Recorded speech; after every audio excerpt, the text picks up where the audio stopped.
Assalamualaikum warahmatullahi wabarakatuh, sahabat Radio GP dimanapun kalian berada dan fan Marc Marquez dimanapun kalian berada. Selamat pagi. Sebelumnya kita berselawat dulu seperti biasa. Allahumma salli ala Sayyidina Muhammad, Allahumma salli ala Sayyidina Muhammad, Allahumma salli ala Sayyidina Muhammad sallallahu alaihi wasallam. Welcome back to my channel Radio GP. Oke teman-teman, untuk hari yang berbahagia ini Mimin ada beberapa poin, tidak ada beberapa poin lah.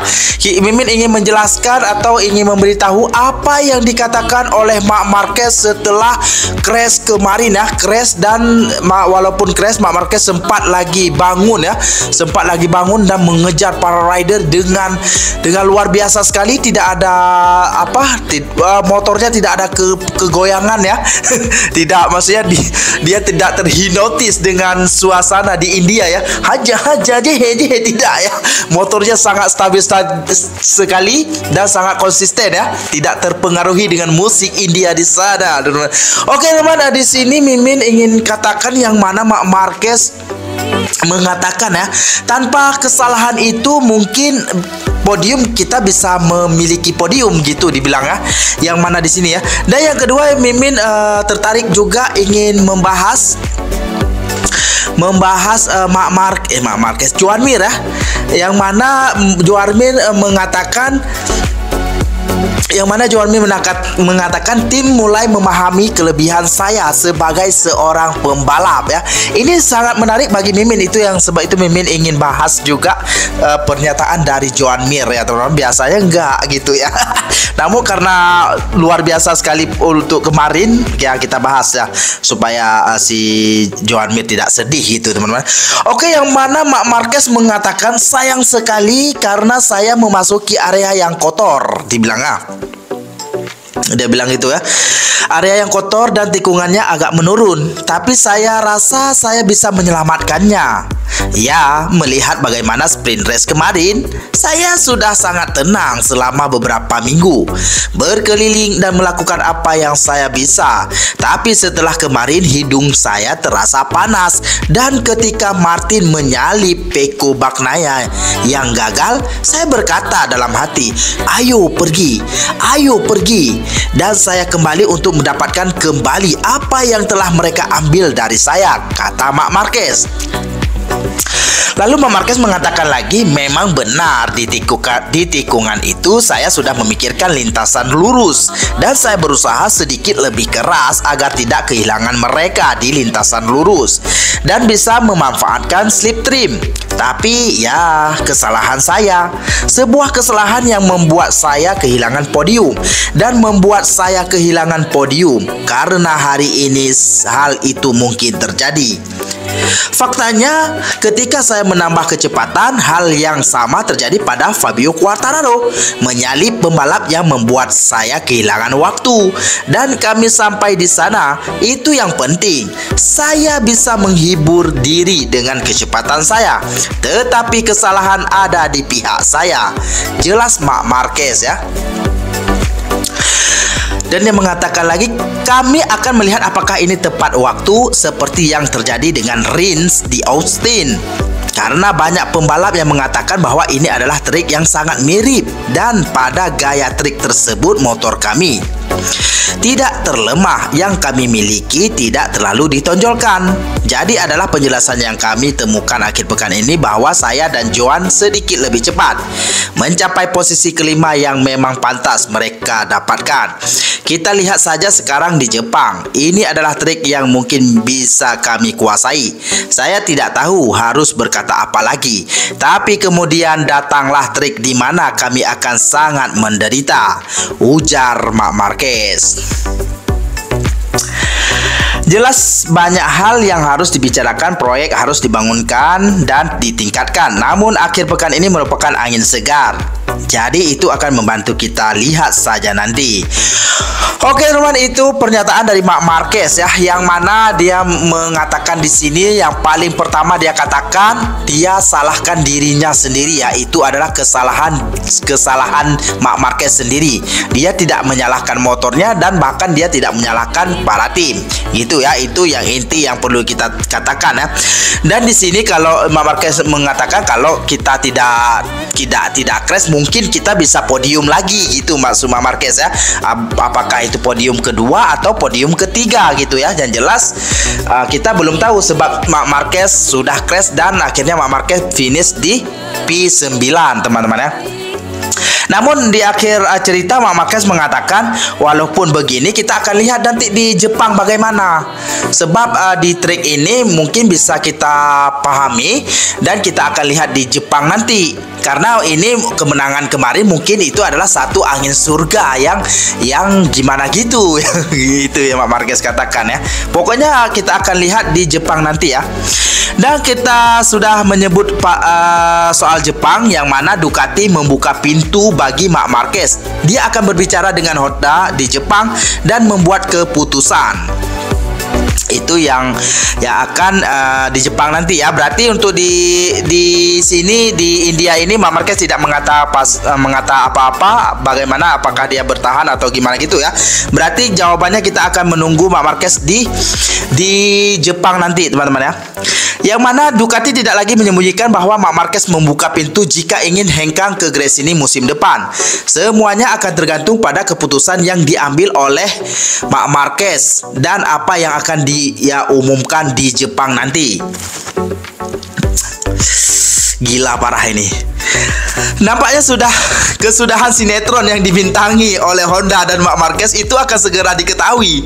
Selama berbulan-bulan banyak suara yang menempatkan pembalap Cervera itu di tim Gresini bersama saudaranya yaitu Alex Marquez.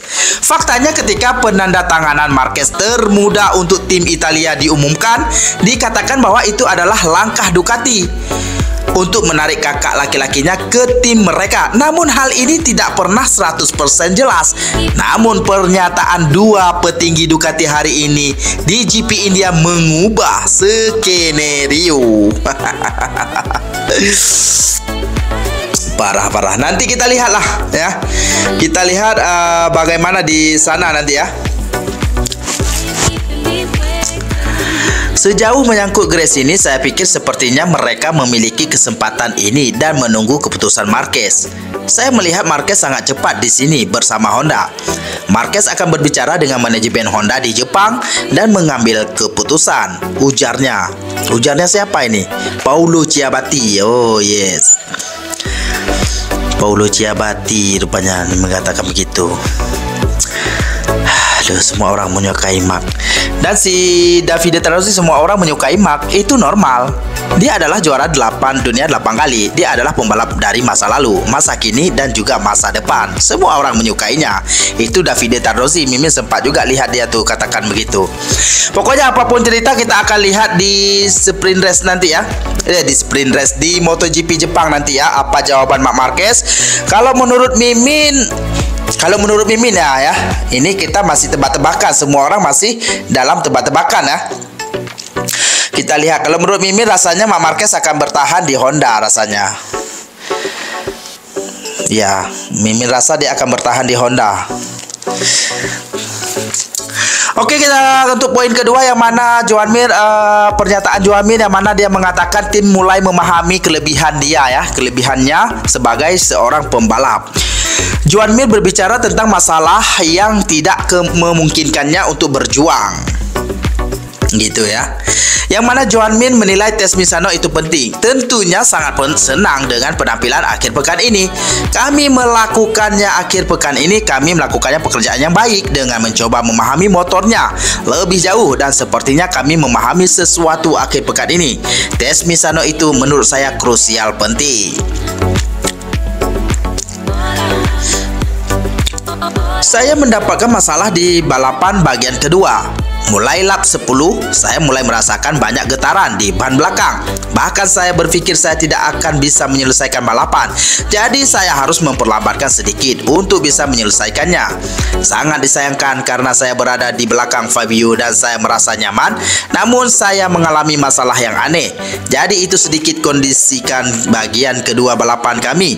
Dan saya rasa kami tidak mampu memanfaatkan potensi yang kami miliki selama akhir pekan. Marquez telah mengambil langkah yang membuatnya menjadi sedikit lebih kuat. Namun bagi saya, kami juga telah mengambil langkah besar. Saya telah mendapatkan kembali kepercayaan diri dan mampu beradaptasi sedikit lebih cepat dan cepat di lintasan. Sungguh luar biasa, saya tidak menduga kami cepat pada hari Jumat. Kami lolos dengan baik dan saat pemanasan kami memiliki kecepatan yang baik. Dalam balapan saya tahu bahwa saya tidak punya motor untuk dimenangkan.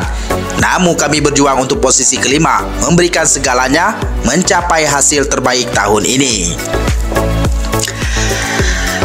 Langkah selanjutnya, sekarang kami dapat memiliki basis yang saya rasa nyaman. Tim mulai memahami kelebihan saya sebagai pembalap dan saya mulai memahami motornya. Balapan ini telah membantu saya menjadi lebih percaya diri dan harus bertindak bersama-sama. Jadi saya pikir kita harus memiliki sesuatu yang lebih beresiko untuk melanjutkan evolusi kita. Gini nih, kalau sudah menemukan ritme atau sudah dapat menyesuaikan dengan RC213V, ringan kali ngomongnya. Juan Mir aja ringan ngomongnya ya. Mimin rasa kalau Alex Rin bisa memahami seperti Juan Mir ini, Mimin rasa oke dia tuh di LCR Honda. Tapi nggak apa-apa juga, itu satu bagus juga Johan Zarco ke LCR Honda ya. Berarti kalau si Marc Marquez jadi ke Gresini Racing, Mimin rasa Johan Zarco akan naik ke tim pabrikan ya, ke tim pabrikan. Dan di situ akan terjadi evolusi yang sangat menggemparkan baik di MotoGP maupun di WSBK ya. Bisa jadi di situ di LCR Honda akan dinaikkan si Iker Lecuona atau si Safir ya. Mimin rasa Iker Lecuona karena dia sudah beradaptasi ya. Iker Lecuona akan naik ke LCR Honda dan Johan Zarco ke pabrikan, dan dia akan memberikan informasi yang dia ketahui selama di Ducati. Itu membuat Repsol Honda ya, membuat Honda menjadi power lagi ya. Namun kita nggak tahu apa yang terjadi di tahun depan ya. Pokoknya itu saja untuk informasi kita. Yang penting Joan Mir sudah senang, oke lah, senang lah teman-teman ya. Dan Marc Marquez pun sudah mengakui dia kesalahannya, tidak menuduh orang-orang ya teman-teman ya, seperti gimana gitu ya. Oke, jangan lupa berselawat seperti biasa. Sampai jumpa di next video selanjutnya di Jepang nanti ya. Allahumma salli ala Sayyidina Muhammad, Allahumma salli ala Sayyidina Muhammad, Allahumma salli ala Sayyidina Muhammad sallallahu alaihi wasallam. Wassalamualaikum warahmatullahi wabarakatuh. Wadidaw, bau-bau.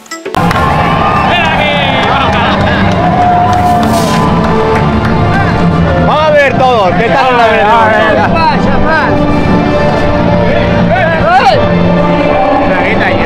Un traguito todo el mundo, que esta no la merecemos todos.